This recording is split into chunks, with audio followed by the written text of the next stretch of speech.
Hello बच्चों, चलिए प्रश्न को पढ़ते हैं।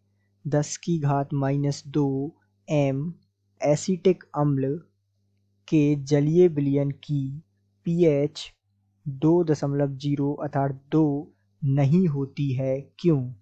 तो सामान्य रूप से इस प्रश्न को सबसे पहले समझने के लिए हम मुख्य अवधारणा पर चर्चा करेंगे और मुख्य अवधारणा को समझते हुए इसके हल की ओर चर्चा करते हुए इसे स्पष्ट रूप से समझेंगे। तो स्पष्ट रूप से हमसे कहा है कि जो 10 की घात -2 m अर्थात इसका मतलब होता है मोल प्रति लीटर एसिटिक अम्ल के जलीय विलयन की जो pH है वो 2 क्यों नहीं होती, इस बात को हमें जो है बताना है स्पष्ट रूप से। तो इसको बताने के लिए सबसे पहले हम कुछ बातें समझेंगे। जैसा कि हम जानते हैं कि जो एसिटिक अम्ल होता है जिसका सूत्र होता है CH3COOH, ये जो है एसिटिक अम्ल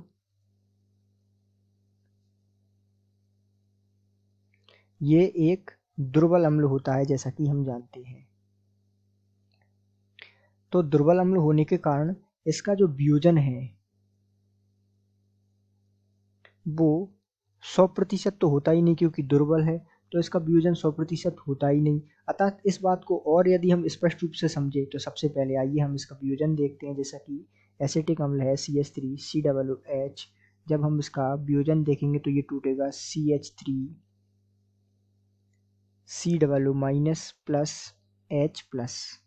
तो यदि हम देखें कि t बराबर 0 पर इसकी सांद्रता C है और ये तो t बराबर 0 पर इनका अस्तित्व नहीं होगा। इसी प्रकार t समय पर मान लीजिए ये जो है C माइनस C अल्फा रह जाता है और ये C अल्फा और C अल्फा बनते हैं। ठीक है, तो ये t बराबर t समय पर C अल्फा बनते हैं। अल्फा क्या है? यहाँ वियोजन मात्रा है। चूंकि C हमें प्रश्न अनुसार दे रखा था 10 की घात -2 m, ये जो है प्रश्न अनुसार हमें दिया हुआ था।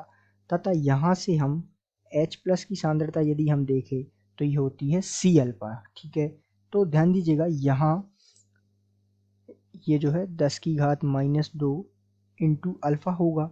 क्योंकि हम जानते हैं कि जो एसिटिक अम्ल है CH3COOH, ये जो है एक दुर्बल अम्ल है।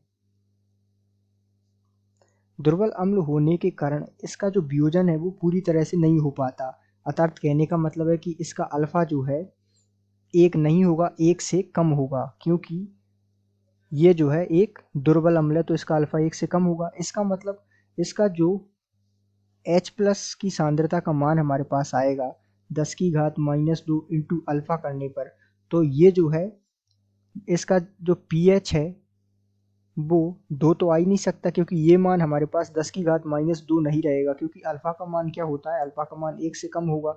जब यहाँ हम वो मान रखेंगे तो ये मान तो जो है बदल जाएगा। इसका मतलब इसका pH 2 की बराबर नहीं होगा। तो इन सब बातों से स्पष्ट हो गया कि जो हमारा एसिटिक अम्ल है वो दुर्बल अम्ल होने के कारण इसका pH जो है 2 नहीं होता। इस स्थिति में जब इसकी सांद्रता 10 की घात -2 मोल प्रति लीटर दी हुई हो, तो इसका पीछे का पूरा कारण है कि ये दुर्बल अम्ल है। तो इस प्रकार आप स्पष्ट रूप से इस प्रश्न को समझ सकते हैं। आशा करते हैं आपको समझ आया होगा। धन्यवाद।